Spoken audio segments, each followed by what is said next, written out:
Fala galera, tudo bem? Nessa videoaula vamos desmistificar um pouco o assunto de derivadas de curvas. Vamos entender um pouco melhor o que significa a derivada de uma curva e como é que a gente processa isso na prática e quais os desdobramentos conceituais, né? O que isso significa. Bom, vocês devem se lembrar bem que quando estudamos cálculo 1, nós vimos que se eu tenho, por exemplo, uma função de RR que descreve a posição de um objeto que se move em linha reta, então a sua derivada corresponde à velocidade desse objeto. Aqui, nós estamos já trabalhando nesse contexto de objetos descrevendo uma trajetória no plano. Então, aqui no meu papel, vocês veem uma trajetória ali, desenhada em azul, que representa a trajetória descrita por um objeto, né? Então, nesse sentido, alfa de t aqui seria a posição desse objeto para cada instante de tempo t. Então, no instante inicial, esse objeto estava nessa posição inicial, né? No instante t, ele está aqui. No instante t0, o objeto está nessa posição, e assim por diante. Nós queremos entender aqui o que significa falar de derivada dessa curva. Então, de fato, nós vamos entender um pouco, buscar entender um pouco, dada essa situação aqui, dada essa curva que descreve a trajetória desse objeto, nós queremos, de fato, encontrar a velocidade desse objeto no instante, na posição alfa de t0, ou no instante t0. Né? Ou seja, queremos saber, nesse instante aqui, quando o objeto ocupava a posição alfa de t0, qual é a sua velocidade? É isso que a gente vai querer responder aqui. Bom, para calcular a velocidade, aqui eu estou falando de velocidade instantânea, né? Velocidade no instante t0. Para fazer isso, vocês se lembram bem como é que a gente fez lá no cálculo 1, a gente começa calculando velocidades médias. Então, a gente calcula a velocidade média, e lembrando que velocidade média, né, entre essas duas posições, aqui entre essas duas posições, é dada pelo deslocamento dividido pelo tempo gasto no percurso.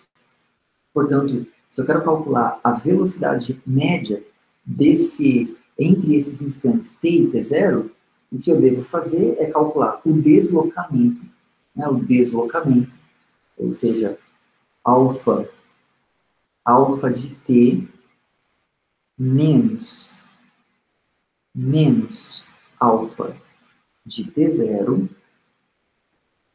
Esse é o deslocamento. Quando eu faço a diferença alfa de t menos alfa de t0, o que eu estou calculando, na verdade, é esse vetor aqui, né? Esse vetor aqui que sai de t0, sai de alfa de t0, chega em alfa de t, esse é o alfa de t menos alfa de t0, e a gente divide, então, velocidade média, deslocamento, pelo tempo gasto no percurso. O tempo gasto nesse percurso é t menos t0. T menos t0. Então, alfa de t menos alfa de t0 sobre t menos t0 nos dá a velocidade média entre esses dois instantes, t0 e t. Agora, se eu quero calcular a velocidade instantânea, né, o que nós fazemos aqui é fazer um processo de limite. Né? Quando eu faço o limite para t tendendo a t0 dessas velocidades médias, o que a gente obtém é exatamente a velocidade instantânea que a gente procura. Aqui uma observação importante. Quando eu faço, notem que alfa de t menos alfa de t0 é um vetor. E t menos t0 é um número. O que significa dividir esse vetor por um número, não multiplicar o vetor por um escalar, por um número.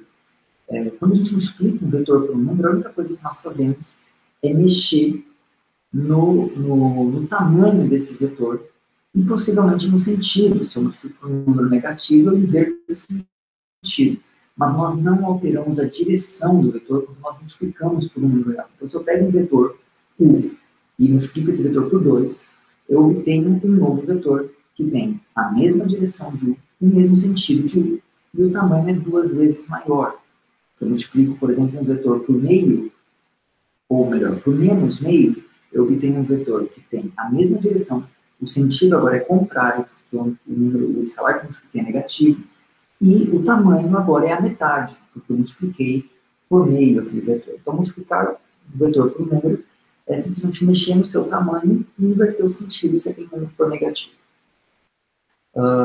Bom, então aqui é um limite de uma curva, né? Limite de uma curva.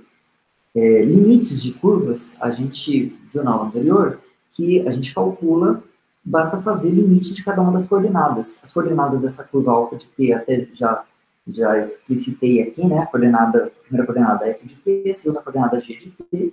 Portanto, esse limite aí, a gente pode escrever assim, na primeira coordenada é limite para t tendendo a t0,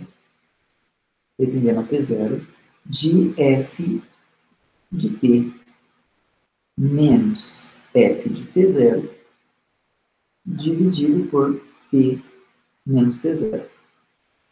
E na segunda coordenada, a gente vai ter limite para t tendendo a t0 de g de t menos g de t0 dividido por t menos t0.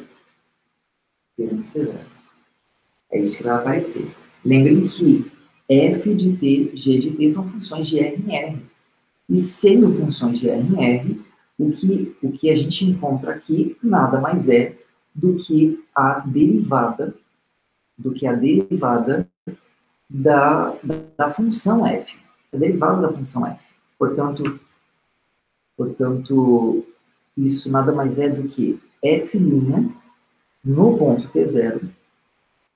A segunda coordenada, mesma coisa, g' no ponto t0.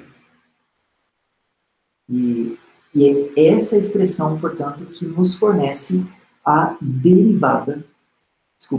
velocidade instantânea dessa curva. Então, a velocidade instantânea, as coordenadas são derivada da primeira coordenada em t0, derivada da segunda coordenada em t0. É a isso que nós chamamos de derivada dessa curva.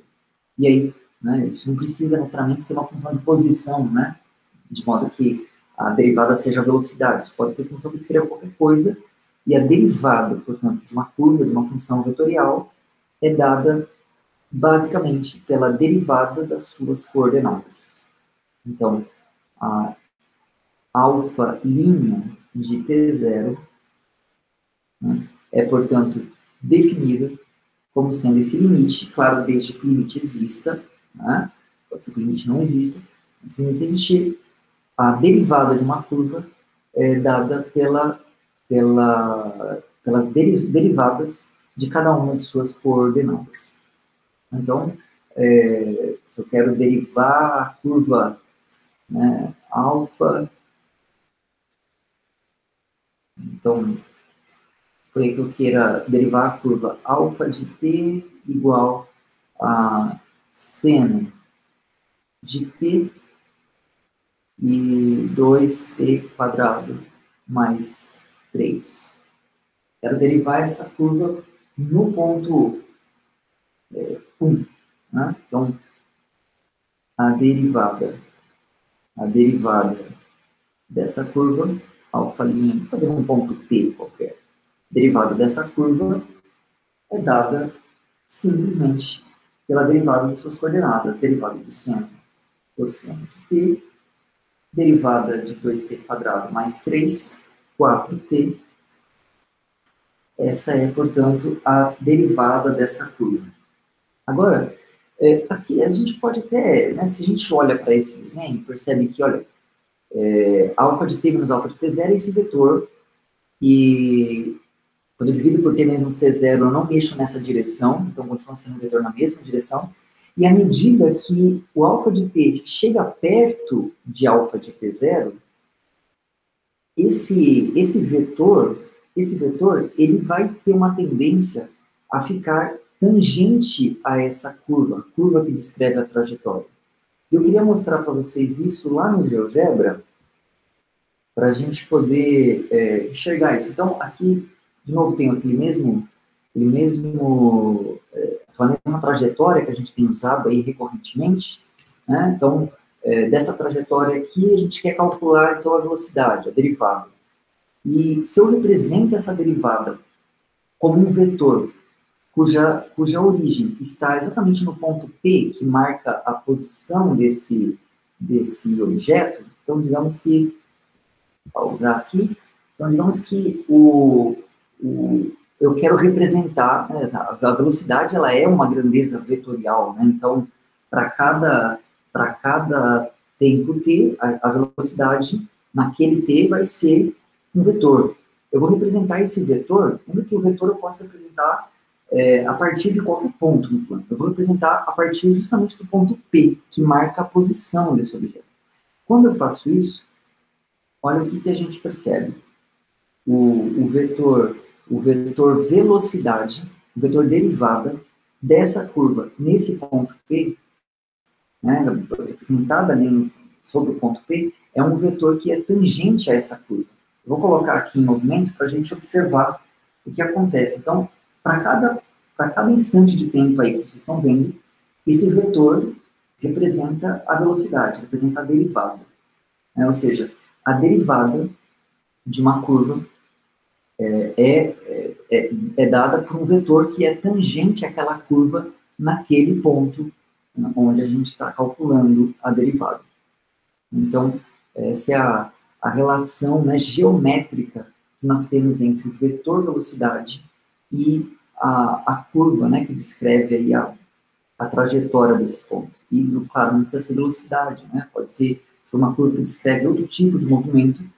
O vetor derivada descreverá a taxa de variação instantânea dessa grandeza. Por exemplo, eu posso ter uma função vetorial que já dá a velocidade. Então, a função vetorial que eu estou considerando é a função que associa a cada instante de tempo t a velocidade daquele objeto. Então, se eu calcular a derivada dessa função vetorial, o que eu encontro é justamente o vetor aceleração.